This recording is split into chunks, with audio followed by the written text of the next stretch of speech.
Hello friends and students, welcome back to the channel physical sciences. आज के topic में हम बात करेंगे सिंपल हार्मोनिक मोशन के वेग, त्वरण, गतिज ऊर्जा, स्थितिज ऊर्जा, कुल ऊर्जा, और साथ ही सबसे इम्पॉर्टेंट टॉपिक जो ये बताएगा कि सिंपल हार्मोनिक मोशन का जो equation y = a sin omega T कैसे आता है। तो इसके लिए हम एग्जांपल लेंगे एक पार्टिकल का जो कि सर्कुलर मोशन कर रहा है। तो आगे बढ़ते हैं, हम कंसीडर करते हैं ये डिसाइड करने के लिए कि y = a sin ओमेगा कैसे आता है। उसके लिए हम मानते हैं कि एक m द्रव्यमान का पार्टिकल लेते हैं और ये कंसीडर करते हैं कि m द्रव्यमान का पार्टिकल इस सर्कुलर पाथ पर मोशन कर रहा है।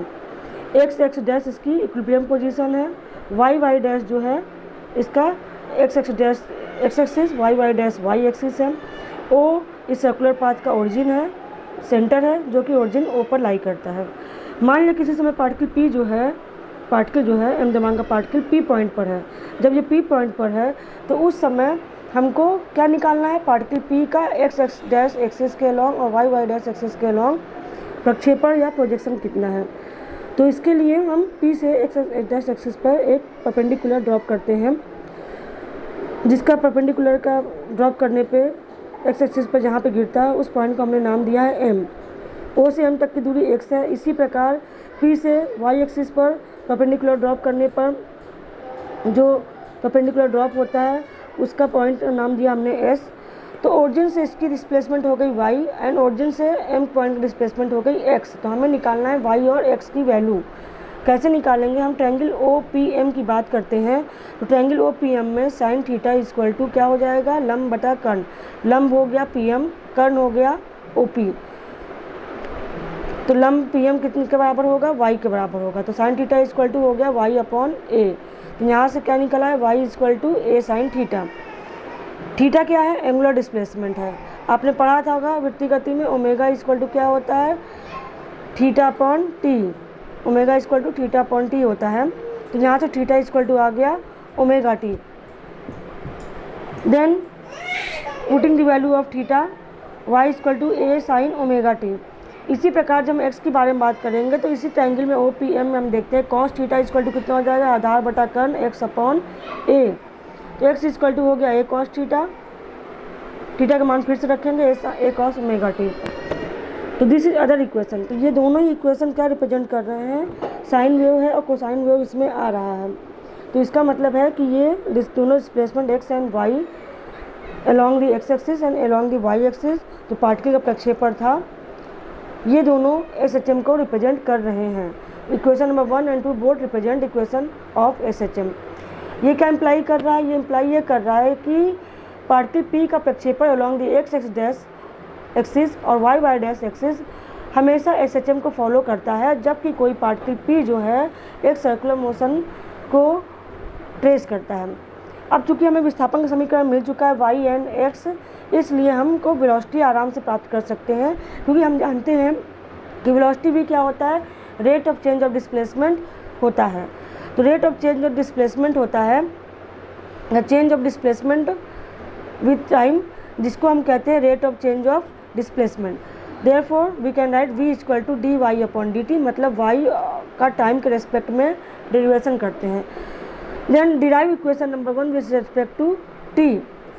ये है, अगर हम इसको t के रेस्पेक्ट में डिफ्रेंशिएट कर देंगे तो हमारा v निकल आएगा। तो v को निकालने के लिए हमने इस इक्वेशन को यूज़ किया, d/dt, y की वैल्यू पुट करी है sin ओमेगा t।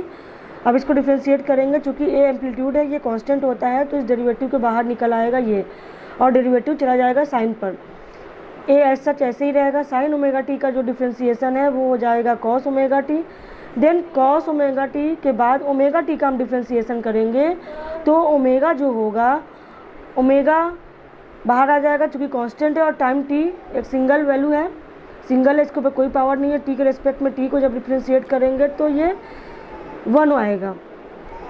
इसलिए क्योंकि हम जानते हैं d/dx ऑफ x की power n equal to n x की पावर n-1 होता है।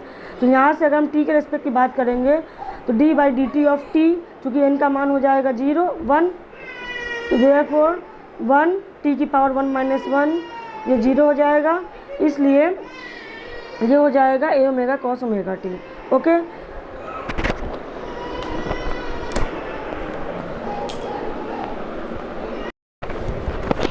अब इस इक्वेशन को सॉल्व करने के लिए हम यूज करेंगे equation sine square theta plus cos square theta equal to 1, जो कि जिससे आप सभी परिचित हैं।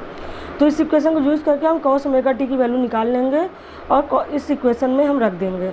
तो यहाँ से हमें मिल जाएगा v equal to A omega under root 1 minus cos omega T की जगह हम क्या रख सकते हैं, under root 1 minus sine square omega T. फिर यहाँ से साइन ओमेगा टी की वैल्यू कहाँ से प्राप्त करेंगे, इक्वेशन नंबर 1 में साइन ओमेगा टी सब जब निकालेंगे तो आ जाएगा sine omega T equal to Y by A. तो यहाँ से आ गया वाई बाई ए। ये कैसे आया, from equation number 1, equation number 1 से ये मिल गया। सॉल्व करेंगे, वाई वी इक्वल टू आया ओमेगा अंडर रूट ए स्क्वायर माइनस वाई स्क्वायर। इसी प्रकार एक्सेलरेशन निकालना है, तो एक्सेलरेशन क्या होता है, rate of change of velocity. तो A equal to D V upon D T. अब इसको डिफ्रेंशिएट करने के लिए हमें वी का इक्वेशन यहाँ भी पता है और वी का इक्वेशन हमको ये वाला भी पता है। तो हम कॉस ओमेगा टी वाला जो इक्वेशन है इसको यूज़ करेंगे। इक्वेशन नंबर 3 को यूज़ करते हुए हम प्रोसीड करते हैं। तो A equal to D by D T A omega cos omega T. When हम इसको डेरिवेट करेंगे with respect to T, then A omega बाहर आ जाएगा और कॉस ओमेगा टी पे टाइम के रेस्पेक्ट में डेरिवेटिव अप्लाई हो जाएगा। तो इसके बाद क्या आएगा, ए ओमेगा तो पहले ही हो जाएगा, ऐसे ही कॉस ओमेगा टी का जो डिफ्रेंसिएशन होगा वो आएगा minus sine omega T. Then फिर ओमेगा टी का डिफ्रेंसिएशन करेंगे तो ओमेगा आ जाएगा, एक ओमेगा और आ जाएगा बाहर और टी का differentiation with respect to T 1 आएगा। Then this is equal to A omega square sine square omega T. Then A is equal to minus A, sorry square नहीं होगा यहाँ पे, ए साइन ओमेगा टी क्या चीज़ है, ए साइन ओमेगा टी हमारा Y equal to A sine omega T था। तो हम ए साइन ओमेगा टी को इन दोनों को मिला के हम लिख सकते हैं वाई, तो माइनस ओमेगा स्क्वायर वाई। ये आ गया necessary condition for the SHM.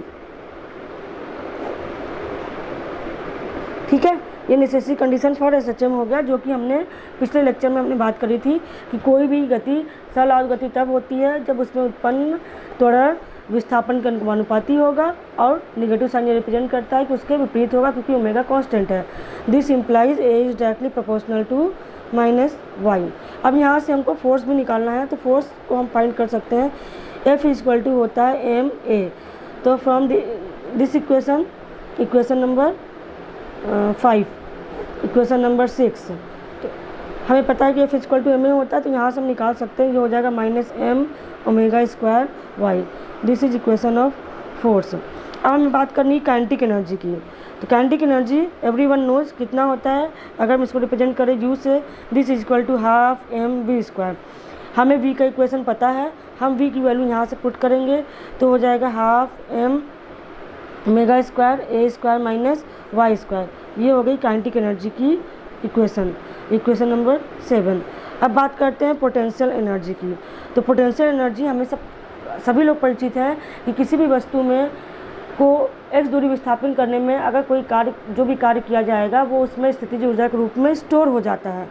तो स्थितिज ऊर्जा को अगर हम इसको हम के से रिप्रेजेंट कर देते हैं, इसको रिप्रेजेंट करेंगे यू से। तो स्थितिज ऊर्जा जो भी आएगी वो वर्क डन के बराबर होगी, जो कि किसी एसएचएम करती हुई वस्तु को एक्स दूरी विस्थापित करने में किया जाता है। तो वर्क डन निकालना है, तो वर्क डन इक्वल टू हो जाएगा फोर्स। मान लिया कि अगर डेल्टा वाई डिस्प्लेसमेंट होता है तो एफ इंटू डेल्टा वाई के हो गया। ठीक, तो चूँकि हमें डिफ्रेंशिएशन इंटीग्रेशन के टर्म्स में हम बात करना चाहते हैं तो उसमें हम डेल्टा नहीं यूज़ करते, यहाँ पे हम डेरिवेटिव टर्म डी का यूज़ करते हैं। तो this is equal to F D Y हो गया। ठीक है, अब वाई की बात करते हैं। तो अगर हमारा किसी वस्तु को हमने मिडिल पोजीशन से वाई दूरी पर डिस्प्लेस किया है तो इसका फ्रॉम पोजीशन 0 इसका डिस्प्लेसमेंट हो गया यहाँ तक, वाई तक हो गया। ठीक है, तो वाई का रेंज कहाँ से कहाँ तक जाएगा, फ्रॉम 0 टू वाई। अब हम एफ़ का मान इस इक्वेशन से रख देंगे, तो एफ़ का मान रखेंगे तो हमारे पास क्या आएगा, माइनस छोड़ देंगे क्योंकि एनर्जी की बात कर रहे हैं, एनर्जी में माइनस साइन का सिग्निफिकेंस नहीं है। तो M omega square Y and D Y, इसको सॉल्व करेंगे तो आ जाएगा, इसको सॉल्व करने के बाद आ जाएगा एम ओमेगा स्क्वायर बाहर हो जाएगा 0 टू वाई, ये हो गया Y D Y. This is equal to M omega square Y square upon 2 Y square upon 2 में जब हम लिमिट्स अप्लाई करेंगे तो ये हो जाएगा half M omega square Y square. तो पोटेंशियल एनर्जी की इक्वेशन आ गई है। अब हमें चाहिए टोटल एनर्जी। जब हम टोटल एनर्जी की बात करते हैं तो total energy is equal to हो जाएगा potential energy kinetic energy plus potential energy. दोनों को, इन दोनों इक्वेशन से जब वैल्यूज हम रख के पुट करेंगे तो हम देखेंगे क्या कि हम देख रहे हैं half M omega square A square minus half M omega square Y square, ये हो जाएगा plus half M omega square Y square. दोनों वाई स्क्वायर के टर्म्स कैंसिल आउट हो जाएंगे। हमारे पास केवल बचेगा half M omega square A square. Okay, this is total energy of the SHM executing particle. तो स्टूडेंट्स एंड फ्रेंड्स, आपको अगर ये वीडियो अच्छी लगी होगी, आशा करते हैं समझ में आ गया होगा। अगर आपको कोई भी बात नहीं समझ में आती है तो आप प्लीज़ कमेंट कर सकते हैं, और अगर वीडियो अच्छी लगे तो सब्सक्राइब करना और शेयर करना बिल्कुल मत भूलिए। Thank you very much.